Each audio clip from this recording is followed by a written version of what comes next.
Hari ini kita mau bicara tentang pentingnya menerima berkat Tuhan. Ada kuasa di dalam berkat Tuhan. Mari kita berdoa terlebih dahulu.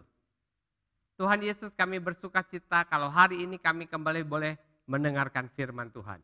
Kami buka hati kami hanya untuk kebenaran firman Tuhan, supaya Tuhan berbicara kepada setiap kami. Di dalam nama Tuhan Yesus, haleluya, amin. Sebagai orang percaya, saudara tidak lagi hidup di bawah kutuk hukum Taurat, tetapi hidup diberkati di bawah hukum kasih karunia. Dan ini membuat saudara berbeda dengan orang lain. Saudara menjadi orang yang spesial di mata Tuhan. Berkat Tuhan menyebabkan saudara akan tetap naik walaupun semua orang sedang turun. Saudara akan sembuh walaupun dokter memvonis hidup saudara hanya tinggal menunggu waktu. Impian saudara terwujud ketika semua orang bilang itu tidak mungkin terjadi. Walaupun saudara bukan orang yang hebat, skill saudara biasa saja, tetapi sepertinya ada sebuah kekuatan yang tidak kelihatan di belakang saudara, yang membuat saudara selalu keluar jadi pemenang, yang membuka pintu-pintu yang tertutup yang tidak bisa dibuka orang lain, yang membawa saudara bertemu dengan orang-orang yang tepat untuk mensupport saudara.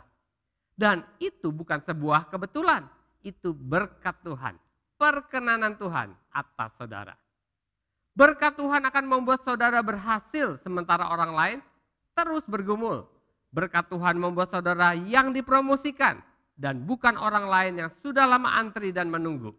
Berkat Tuhan juga yang membuat orang-orang lebih suka saudara menjadi kepala dan bukan orang lain. Berkat Tuhan itu seperti ketika kita membawa persepuluhan ke rumah Tuhan. Tuhan akan mencurahkan berkatnya sampai berkelimpahan. Dalam bahasa Inggris ditulis di dalam Maleakhi 3 ayat 10, "Bring ye all the tithe into the storehouse, that there may be meat in mine house, and prove me now herewith, said the Lord of hosts, if I will not open you the windows of heaven and pour you out a blessing, that there shall not be room enough to receive it." Sampai tidak ada tempat lagi untuk menampung berkatnya. Dalam bahasa Inggris kata berkat yang dipakai ditulis dalam bentuk singular. A blessing. Satu berkat, bukan banyak berkat. Ketika saudara menerima berkat jenis ini, maka semua berkat yang lain akan datang. Sehingga saudara tidak ada lagi tempat untuk menyimpan berkat-berkat Tuhan yang lain. Berkat Tuhanlah yang akan membawa saudara masuk ke dalam dimensi supranatural. Ketika saudara menghadapi masalah-masalah yang pelik, kesehatan saudara juga memburuk, saudara tidak tahu bagaimana caranya bebas dari hutang, bagaimana lepas dari kecanduan rokok, minuman keras dan lain-lain, di mana orang-orang lain akan komplain sama Tuhan, orang-orang lain akan hidup dalam ketakutan dan khawatir, tapi saudara tidak sama dengan mereka. Ada pengharapan yang pasti menyertai saudara. Mata Tuhan senantiasa tertuju kepada saudara dan membuat jalan berbelok-belok di hadapan saudara jadi lurus. Dia menggeser kendaraan-kendaraan di depan saudara sehingga saudara bisa bebas melaju dengan kecepatan yang penuh sehingga saudara sampai tepat pada waktunya. Dan kalau saudara tahu berkat Tuhan atas saudara, maka saudara tidak punya alasan untuk sedih, berduka dan kecewa walaupun orang-orang memperlakukan saudara secara tidak pantas. Saudara tidak perlu khawatir soal keuangan saudara, tidak perlu bingung dengan studi dan pekerjaan anak-anak saudara. Saudara bisa tetap tenang karena saudara tahu Tuhan sedang mengatur semuanya menjadi baik buat saudara pada waktunya. Sekalipun seluruh dunia menentang saudara, tetapi Tuhan penguasa alam semesta ini ada di pihak saudara. Sekalipun saudara dicobai, saudara tidak perlu kecil hati. Saudara tetap bisa berdoa. Tuhan Yesus, terima kasih buat semua berkat-berkat surgawi yang telah Engkau sediakan seumur hidupku. Tuhan Yesus, terima kasih buat pimpinanmu. Terima kasih karena aku tidak berjalan sendirian. Dan ini yang dilakukan Daud ketika dia menghadapi Goliat. Di atas kertas, secara logika, tidak mungkin dia menang. Goliat 2 kali lebih besar dari Daud. Terlatih dengan baik untuk berperang. Punya banyak pengalaman. dia pakai pakaian perang yang lengkap. Sangat bertolak belakang dengan Daud. Anak bawang, sering diremehkan kakak-kakaknya. Hanya menjaga 2-3 ekor kambing domba. Tapi kenapa Daud berani? Karena dia tahu berkat Tuhan atas dia. Tuhan telah memilih dia, mengurapi dia. Ada berkat Tuhan atas dirinya. Dan itu kelebihan Daud dari semua tentara Saul. Bahkan lebih dari Saul sendiri. Dia hanya menghadapi Goliat dengan ketapel dan beberapa batu. Dan mengalahkan Goliat hanya dengan 1 kali lemparan saja. Apa yang saudara miliki mungkin kecil dan tidak berarti dibanding dengan masalah yang sedang saudara hadapi. Tetapi sebuah ketapel di tangan orang yang dikenan Tuhan lebih dahsyat daripada tank di tangan orang fasik. Kemampuan saudara mungkin kecil dibandingkan dengan impian saudara. Tetapi kemampuan saudara ditambah berkat Tuhan akan membawa saudara tiba di tujuan saudara jauh lebih cepat dari yang bisa saudara bayangkan. Jangan anggap rendah diri saudara. Jangan fokus dengan hal-hal negatif yang bisa membuat saudara tidak bisa sukses. Kenapa aku gak bisa beli rumah ya? Kenapa aku gak bisa berhenti merokok? Kenapa aku dipecat? Kenapa aku gagal berumah tangga? Dengan usahamu sendiri, hal itu memang tidak mungkin terjadi. Tapi Paulus berkata, aku hidup, tapi bukan lagi aku yang hidup, tetapi Kristus yang hidup dalam aku. Katakan perkataan-perkataan iman kepada dirimu sendiri. Perkataan Tuhan adalah firman yang berkuasa mencipta langit dan bumi dan segala isinya. Dari yang tidak ada menjadi ada. Karena berkat Tuhan adalah sebuah hal yang supranatural yang menjadikan apa yang saudara tidak mungkin lakukan menjadi mungkin. Berkat Tuhan membuat promosi, kesembuhan, pekerjaan, jodoh, semua mengajar saudara walaupun saudara tidak mencarinya. Semua terjadi karena berkat Tuhan. Satu hari saya masih bekerja di sebuah perusahaan multinasional di Malang. Tiba-tiba teman saya dari Surabaya telepon menawarkan saya untuk bekerja di perusahaan tempat dia bekerja karena dia akan pindah ke luar negeri. Dan bosnya minta dia mencarikan penggantinya. Dan atas rekomendasinya saya mendapatkan gaji 2 kali lipat. Inventaris mobil, lengkap dengan asuransinya, uang bensin, uang maintenance, dan lain-lain. Cuti 2 bulan per tahun, kerja 5 hari seminggu. Sedang selama ini saya bekerja 6 hari seminggu. Teman saya punya banyak teman S1 elektro di Surabaya yang lebih pintar dan lebih pantas dengan pekerjaan tersebut.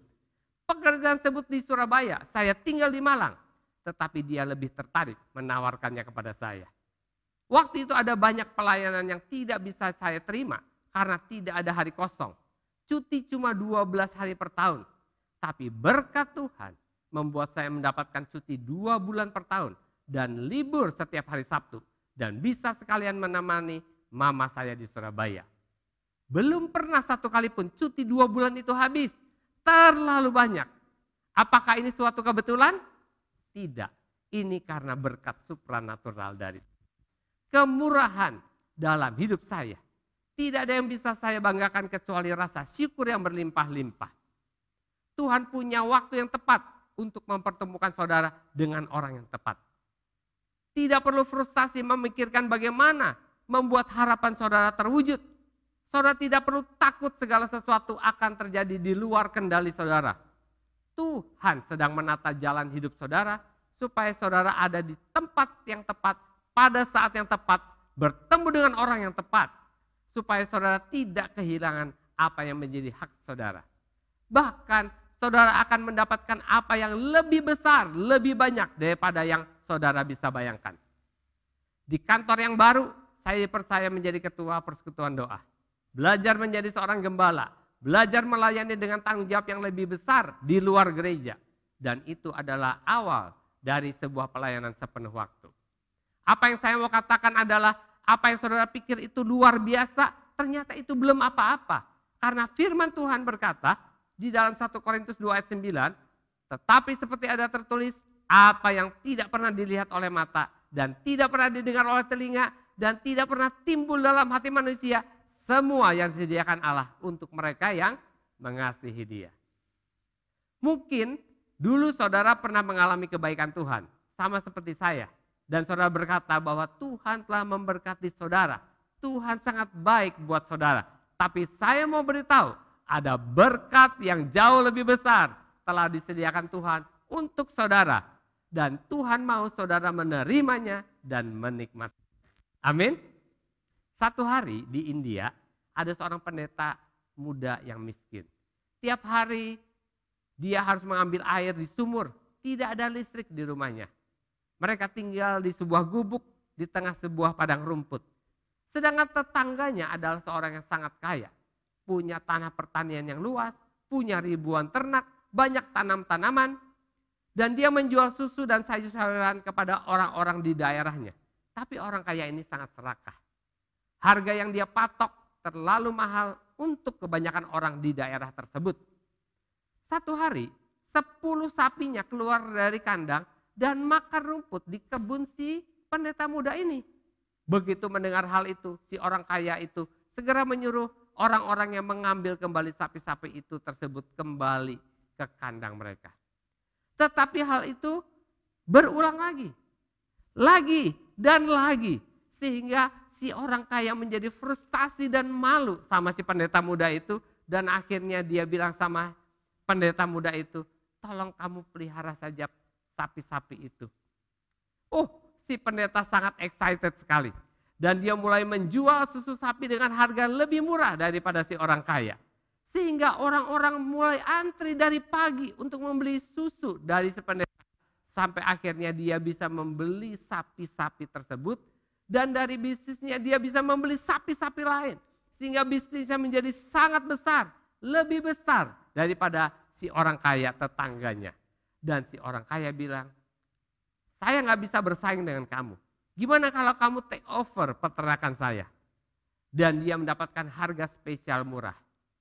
Sampai si pendeta punya perusahaan dengan ratusan karyawan.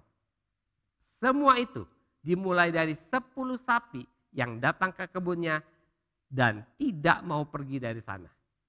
Dia tidak mungkin bisa membuat sapi-sapi betah makan rumput di kebunnya. Itu semua karena perkenanan Tuhan atas dirinya, berkat Tuhan atas dirinya. Dengar baik-baik, Tuhan yang mengatur alam semesta ini tahu bagaimana caranya agar ada 10 sapi suka makan rumput saudara juga. Kesempatan emas, kontrak yang menguntungkan, bisnis yang baru, proyek yang besar akan datang mencari saudara. Wah Pak, gak masuk akal. Memang Tuhan yang kita sembah adalah Tuhan yang gak masuk akal. Dia adalah Allah yang supranatural. Orang yang diberkati Tuhan akan mengalami hal-hal yang supranatural. Bersiaplah untuk menerima berkat-berkat supranatural. Pertolongan supranatural. Kesembuhan supranatural. Promosi supranatural. Tuhan berkata, saudara akan menerimanya dalam segala kelimpahan sampai tidak ada tempat lagi untuk menampungnya. Dia akan melakukannya sampai saudara tidak mungkin bisa menampungnya kecuali menyalurkannya kepada anak-anak saudara, kepada orang-orang di sekitar saudara, sehingga orang akan tetap mengingat saudara setelah saudara pulang ke rumah Bapa sekalipun. Amsal 13 ayat 22 berkata, orang baik meninggalkan warisan bagi anak cucunya. Ini adalah kehendak Tuhan bagi saudara. Saudara akan naik dan tidak pernah turun. Saudara akan memberi pinjaman dan tidak meminta pinjaman. Saudara akan jadi kepala dan bukan ekor. Daud berkata, pialaku penuh melimpah. Ada berkat yang penuh melimpah untuk masa depan saudara. Berkat yang memenuhi tempat perbendaharaanmu yang tidak pernah habis seumur hidupmu. Pak, saya belum pernah mengalami berkat seperti ini. Tetap semangat, tetap berharap, tetap percaya. Hidup menghormati Tuhan dan takut akan Tuhan. Tuhan tidak pernah berjanji dan tidak bisa menggenapinya. Janji-janji itu sedang in progress, on the way. Saudara tidak akan pernah berharap untuk mengalami hal ini kalau saudara tidak pernah mendengar janji-janji ini. Tuhan ingin saudara menerima semua janji-janji Tuhan. Bukan cuma sebagian. Rugi banget. perbesar kapasitas kita, visi kita, perbesar harapan saudara. Seberapa mustahilnya persoalan saudara, bagi Tuhan tidak ada yang sulit. Bahkan dia menantang kita di dalam Yeremia 32:27. Dikatakan, sesungguhnya akulah Tuhan, Allah segala makhluk. Adakah sesuatu apapun yang mustahil untukku? Ayo mulai percaya. Ayo mulai berharap. Ayo mulai berkata-kata. Tuhan, terima kasih buat janjimu yang membawa aku ke dalam hidup yang berkelimpahan. Terima kasih buat berkat 3 generasi. Berkat Abraham, Ishak dan Yakub yang sedang kau kirimkan. Terima kasih engkau telah membuka pintu-pintu yang tidak seorang pun dapat menutupnya. Kita melihat berkat Tuhan atas hidup Yusuf. Pada masa mudanya Tuhan memberi dia mimpi bahwa suatu hari dia akan memimpin sebuah bangsa di mana orang-orang akan bersujud kepadanya. Dia tahu sesuatu yang besar akan terjadi dalam hidupnya. Tetapi saudara-saudaranya iri hati dan melempar dia ke dalam sumur dan akan membiarkan dia mati di sana. Tapi Tuhan mengirimkan pedagang-pedagang orang Ismail lewat ke sana. Dan saudara-saudaranya menjual Yusuf. Melalui pedagang-pedagang itu Tuhan membawa Yusuf ke Mesir. Mendekati tempat di mana Tuhan akan menggenapi mimpinya kepada Yusuf. Lewat seorang kepala pengawal raja Potifar, Yusuf harus masuk penjara. Supaya apa? Supaya lebih mendekat lagi ke istana. Kalau Yusuf tidak ingat akan mimpinya, kalau Yusuf tidak percaya bahwa mimpinya dari Tuhan, dia pasti sudah bersungut-sungut. Itulah sebabnya dia menghadapi semuanya dengan spirit of excellence. Apa saja yang ditemukan oleh tangannya dikerjakannya dengan sekuat tenaga. Sehingga Tuhan membuat dia berhasil. Dan disenangi oleh semua orang termasuk kepala penjara. Perhatikan bahwa Tuhan senantiasa menyertai Yusuf walaupun dia diperlakukan tidak adil oleh saudara-saudaranya. Oleh istri Potifar. Tuhan berkenan kepada Yusuf karena dia percaya kepada janji Tuhan. Berkat Tuhan membuat Yusuf sabar menantikan janji itu digenapi dalam hidupnya. Sering kita seperti Yusuf, diperlakukan tidak adil. Kita sakit, menderita, difitnah orang. Tahukah saudara, kalau Tuhan sedang membawa saudara mendekati tempat di mana Tuhan akan mempromosikan saudara? Karena tidak ada cara lain orang asing bisa masuk ke dalam istana. Tuhan membawa Yusuf sebagai orang asing, sebagai seorang tawanan, masuk dengan cara yang ajaib. Bukan hanya ke istana, tetapi menghadap Firaun. Dan di sanalah, di hadapan Firaun, Tuhan menunjukkan berkat supranaturalnya. Yusuf seorang tawanan, orang asing, diangkat menjadi orang nomor 2 di Mesir. Sadarkah saudara? Bahwa saudara juga sedang mendekati rencana Tuhan yang besar itu? Lakukan segala sesuatu dengan sekuat tenaga. Dengan mata tertuju kepada Tuhan kita. Tuhan kita, Raja kita. Lakukan yang terbaik untuk Dia. Karena Dia sedang mempersiapkan saudara. Melatih saudara untuk menerima berkat supranatural yang tidak mungkin saudara bisa dapatkan dengan usaha saudara sendiri. Jangan bersungut-sungut. Jangan sakit hati. Jangan marah kalau orang berbuat curang, tetap mengasihi sesama. Kita seperti kita mengasihi diri kita sendiri. Karena merekalah yang membawa kita mendekati istana Firaun. Yusuf tidak membalas dendam kepada saudara-saudaranya. Yusuf tidak benci kepada istri Potifar. Yusuf tidak memaki si tukang anggur yang melupakan dia. Kenapa? Tanpa mereka, Yusuf tidak pernah masuk ke dalam istana menghadap Firaun. Jangan benci saudara-saudaramu, amin. Jangan benci orang yang fitnah saudara, amin. Berkati mereka, berbuat baiklah kepada mereka. Tanpa mereka saudara tidak akan menjadi orang nomor 2. Orang-orang ini tidak bisa merubah nasib baik saudara. Mereka tidak bisa mengambil perkenanan Tuhan atas saudara. Mereka justru membawa saudara menuju tahta kerajaan. Waktunya akan tiba dan segera tiba. Tuhan menggenapi janji-janjinya dan mengangkat saudara di depan semua saudara-saudaramu yang menjual engkau. Saat itu semua mata akan tertuju kepada saudara. Mereka akan mengangkat jempol mereka saudara bukan hanya akan diberkati, tetapi juga menjadi berkat bagi mereka yang menganiaya saudara. Berkat yang bukan datang dari manusia, tapi dari Tuhan itu. Sebabnya tidak ada seorang pun yang bisa merebutnya dari kita. Saatnya kita mengambil keputusan, menerima perkenanan Tuhan dengan menghormati Tuhan. Hidup takut akan Tuhan, menjadikan Dia, Yesus, Raja yang saudara sembah dan saudara ikuti.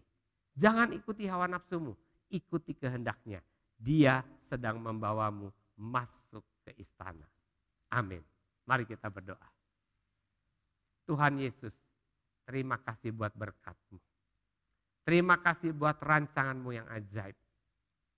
Kami percaya saat ini kami sedang on the way menuju singgasana yang Tuhan sediakan. Kami mau bersyukur dan kami mau melakukan apa saja yang kami temukan dengan tangan kami dengan sekuat tenaga. Hamba-Mu berdoa buat setiap orang yang sedang menyaksikan program ini, supaya mereka semua sama seperti Yusuf, sama seperti Daud, mereka mendapatkan berkat Tuhan. Sehingga tetap kuat di masa-masa yang sulit. Karena kami tahu kami sedang dalam perjalanan untuk mendapatkan berkat yang melimpah. Terima kasih Bapa. Di dalam nama Tuhan Yesus kami mengucap syukur buat berkat-Mu. Haleluya. Amin. Tuhan Yesus memberkati kita semua. Kita berjumpa lagi dalam ibadah online minggu depan.